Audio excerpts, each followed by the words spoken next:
LL Cool J. I want to see what they say about this. I find that to be a semi-accurate rating for him, but not from them though. Not from them. Right. Yeah. Like, this is what I mean about the placement of all this. Is like, well, if LL's 14, but you got Scarface and Ice Cube behind him, well, how did he end up at 14 then? Or who do you have in front of him is what I want to know, and why?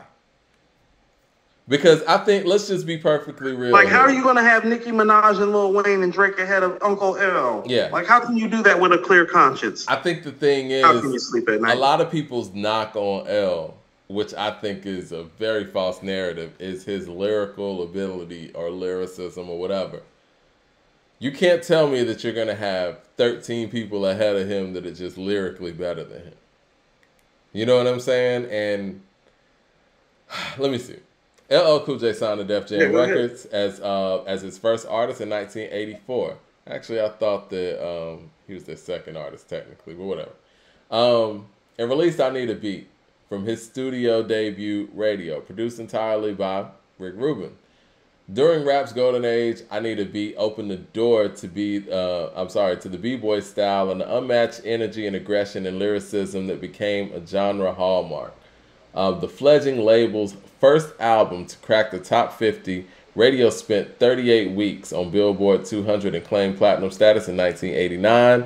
LL spent his entire career at Def Jam becoming their jack of all trades, a hitmaker for the ladies and multi-platinum trailblazer for artists to cross over into such a field as TV, philanthropy. LL's list of achievements include being the first rapper to be awarded prestigious Kennedy Center honor in 2022. He relaunched the Rock the Bells Festival in Queens and included performances from Rick Ross, Diplomats, Ice Cube, and more. This is what I will say, man. Like I said with that Rolling Stone list, and if they talk about the best rock artists all time or whatever, with these type of credentials, somebody like LL or somebody who would be the rock equivalent of LL on their list would be in the top 3. You can't tell me with these type of crowning achievements, this man is movable to a number 14 spot? That's not even counting all the hits. This is hip-hop's first star. I know you feel like Snoop is hip-hop's first superstar. I feel you. But as far as solo star, and this man coming out during an era where everybody was clicked up and had crews, he was 16, 17 years old, rocking for Dolo for real, as LL Cool J, not LL Cool J and, Cut Creator or in the group or the crew or whatever. No, man, no. This is unacceptable. Not to mention that he created the whole lane where we saw a record like I Need Love working in a hip-hop format. Not to mention that his battle resume is unprecedented. Not to mention that really, if you want to talk about going singles 20 tracks deep, nobody wants to really fuck with him. Not to mention all those things, there's no way this man is at number 14. I'm sorry. I mean, he means too much to the culture. And oh yeah, he built Def Jam. The fuck are we talking about? I was actually about to say, what the fuck are we talking about? So let's talk about impact. So when you hear guys making records for the ladies, where does that come from? Comes from him. If Def Jam's the biggest hip-hop label ever, who put Def Jam on the map and who's responsible for Def Jam being here? So just off that alone, guys like Ice Cube and Scarface are faded. So how the fuck is Wayne and Drake and Nicki and Kendrick and Cole? You feel me? Well, not Cole. You feel me? So it don't even, credibility, this is where like right here, and this is why this is the most interesting part of the list, because this is where the list actually really lost its credibility, Mike. Yeah, this it right lost here its credibility right here when you put Ice Cube at 18, Scarface at 16, and LL at 14. It's like, hold on.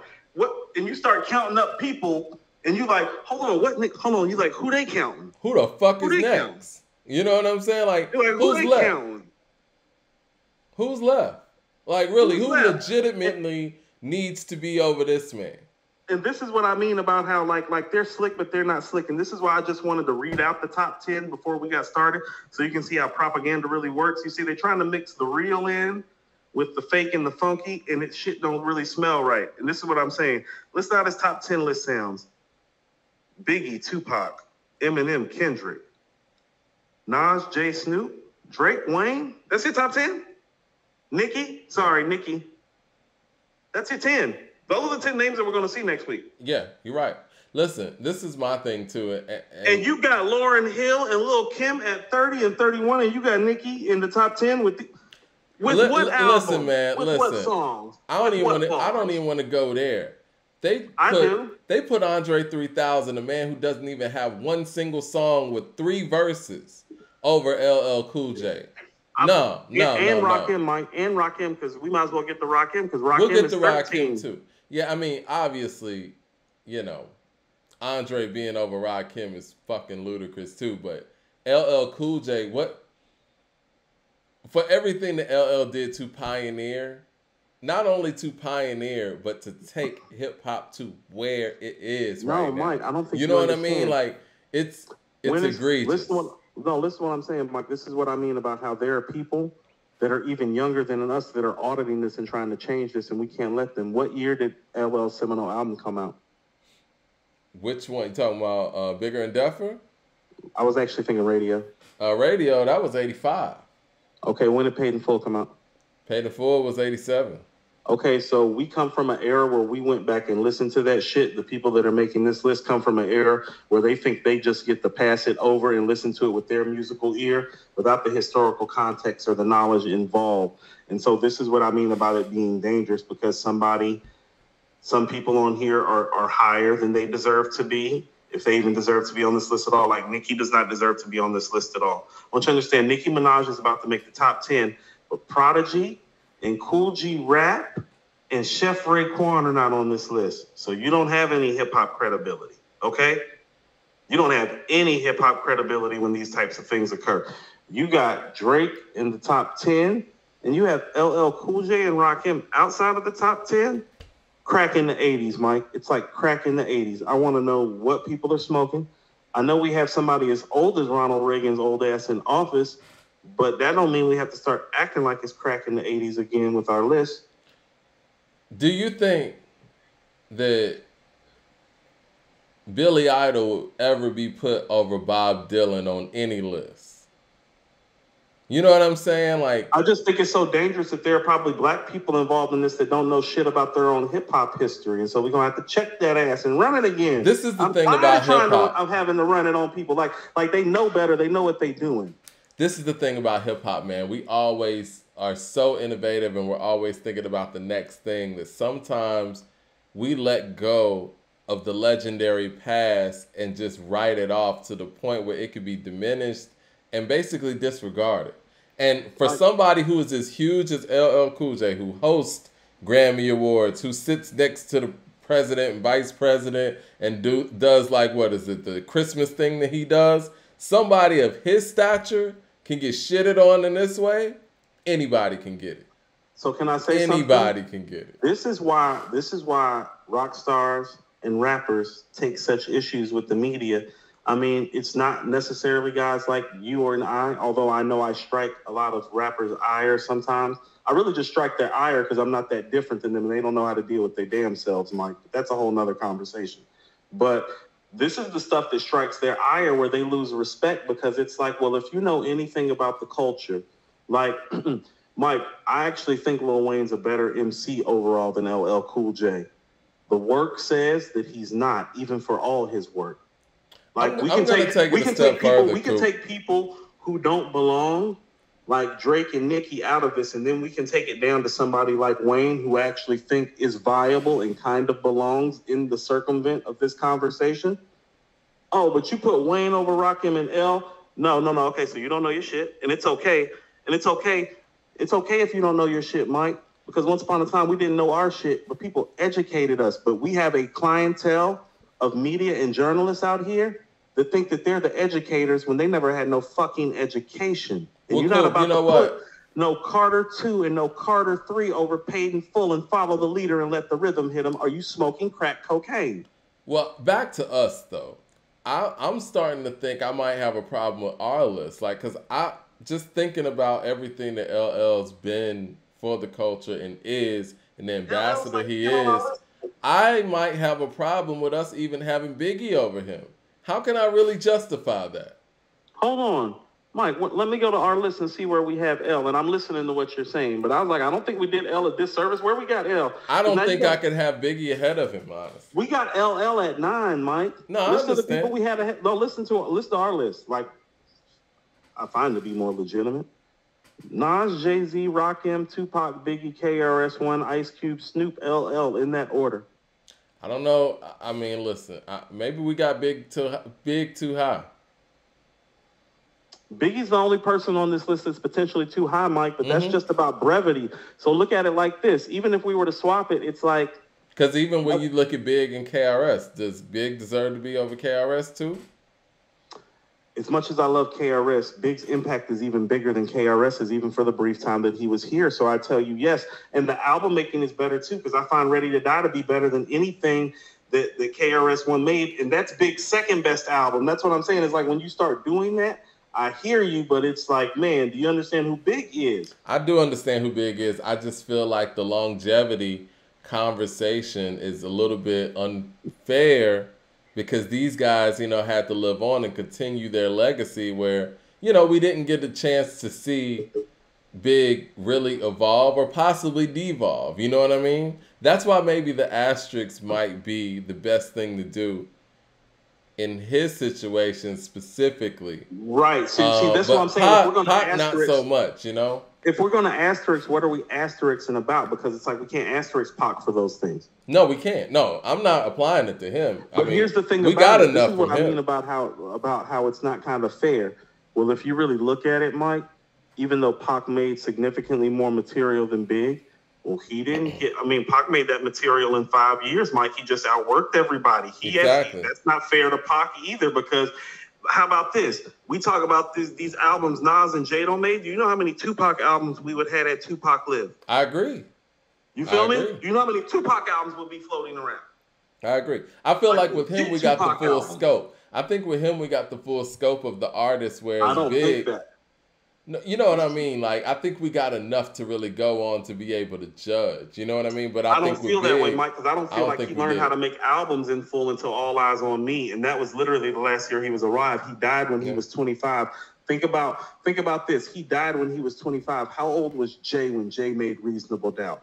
Yeah. How old was Nas when he went on run number 2 and run number 3? Yeah. So no, I don't believe that. Pac died at 25. That's true. Let me get to the super chats real quick. 36 Chambers says, "Is Daytona better than the Carter 2?" Chat disagrees. I think it is, but I personally would prefer to listen to Daytona, but what I will tell you is that the Carter 2 has better songs over the duration, but it's because there's more of it. Like, it's a lot of heat on the Carter 2. Yeah. Money on My Mind, Fireman, Greatest Rapper Alive, Lock and Load, Oh No, Shooter. I'm listening to Daytona first. I think Daytona's the better album, but for the people that are like partial to the Carter 2, I can understand why. I think a lot of that's length again, No, that's length. That's what I'm saying. That's not quality. It's like, but this is what I mean about respect and stuff. It's like, well, you don't say that shit about Peyton Fuller and Illmatic. No, right. Don't nobody be running around. I think that's an EP. It's like, nigga, you didn't say that. John Dixon with the super chat says Daytona definitely not better than Tikal. Y'all wildin'. It is. Wow. Y'all wild. BCM with the super chat says on every Big and Jay collab, Big was the better lyricist. Was he the better lyricist on every collab? Who got the better MC? Yeah. He's a better MC. Yeah. I think lyrically, I give that to Jay. Jay Short with the super chat. How about this? I think Brooklyn's Finest is a draw lyrically. I think I Love the Dough is Jay slightly lyrically, and I think Young G's is Jay slightly lyrically. But overall, I would give all those performances to Big. Jay may have got him on Young G's overall, maybe. But I Love the Dough and Brooklyn's Finest is overall Big's better mic performance. I think Jay just got him on the third verse of I Love the Dough. It's like for 9-6, the only MC with the flu. Yeah, I rhyme sick. I be what you Be trying what to you do. trying Make it, you know what I mean? Like, come on, man. Like, Miraculous, pocket stay full. Niggas skip the ball because we mad at those. Snatch a P89 that we leave in the drawers and we clap the doors of your accurate roars. Snap like cameras on amateurs. Make you all dance, hold a hammer to yours. Bigger jig, rock ice, no cracks or flaws. Everybody got a part to play. Back to yours.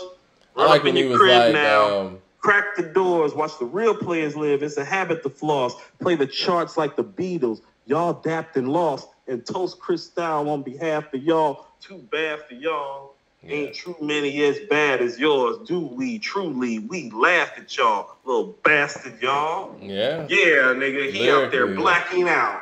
He out there blacking out on the track, Mike. I'm from Marcy. I'm varsity. Chump you JV. Jigga JC. No. Like, these are with records with Big on them. He's performing like that. No, he's a titan as a lyricist. Jay Short with the super chat says, I agree with you on how we treat legends, Mike. I remember when Chris Martin from Coldplay compared himself to Bono jokingly, and he had to apologize. And Coop, U2 is greater than the Beatles. I love U2. First of all, that's some of the dumbest shit I've ever heard. But okay, Coop's real high on the Beatles. I'm with that. I mean, I love both. They have 3 of the best songwriters ever in one group, and they can all sing and play instruments. Like for people that like feel that way, like as somebody who loves Nirvana and listens to U2 and listens to like all these things, you cannot go listen to the Beatles music and tell me that these guys are better. Like on what level? Songwriting, hit making, album making, melody, lyricism, like on no level. Like that's why they are who they are, whether people like it or not. Like whether you like it or not, like they are who they are, Mike. Like they are who they are. The Joshua Tree is heavy. That's like somebody coming up on you and being like, that's like somebody coming up on us and being like, I think Chris Brown's better than Michael Jackson. It's like, nigga, what? It's like, what did you say? I don't think it's like that. It's like, what did you say? It's like, what did you say? It's like, did you say that out loud with a clear conscience? I don't think it's like that. The Joshua Tree is like that. Comparing U2 to the Beatles is comparing Chris Brown to Michael Jackson. It is that. They got the longevity. We getting a whole nother conversation. I'm just telling you what it looked like, Mike. I'm just giving you what it looked like. Darius Campbell with the super chat says, just showing love. Shout out to Darius Campbell with the $10 super chat. We love it. Antonio with the super chat says, first, Jay is too high. Second, y'all should complete your list, then push it out when Billboard finalizes theirs. Ensure your logo on it, of course. Yeah, I mean, of course, we're gonna put it out there. Now, we don't want to be on their timeline. We'll get it done. You know what I'm saying? We want to make sure it's as accurate as possible. DeCarlo with the super chat says, star power should be a category separate from impact because it technically weighs differently. Guys like Snoop, LL, and Pac have that in spades over guys like Rakim, KRS, and Scarface. I think that's interesting. Do you think that's the time of the genre, though? Not the artist? I think a star can shine through. I think that Rakim has star power. But I think he has star appeal and mystery. I don't know about star power. Okay. I got you. He has like an appeal to him because he's a star. But I don't know if it's star power because he's kind of low. LL is the star power, yeah. LL is star power. Snoop is star power. Right. DFW Herbie, DMX is star power as well. DFW Herbie with the super chat says, respectfully, I gotta call y'all out overrating no classic having Method Man who lived off features. Not even top 50. Oh, man. Method Man not even top 50? That's wild. Listen, man, the disrespect of LL Cool J is wild to me. I mean, he's done... You want to talk about somebody who's done everything right? He's done everything right. He's played the game. He's got hits. You know what I'm saying? He's been around every era. He's done television. He's been in the battles.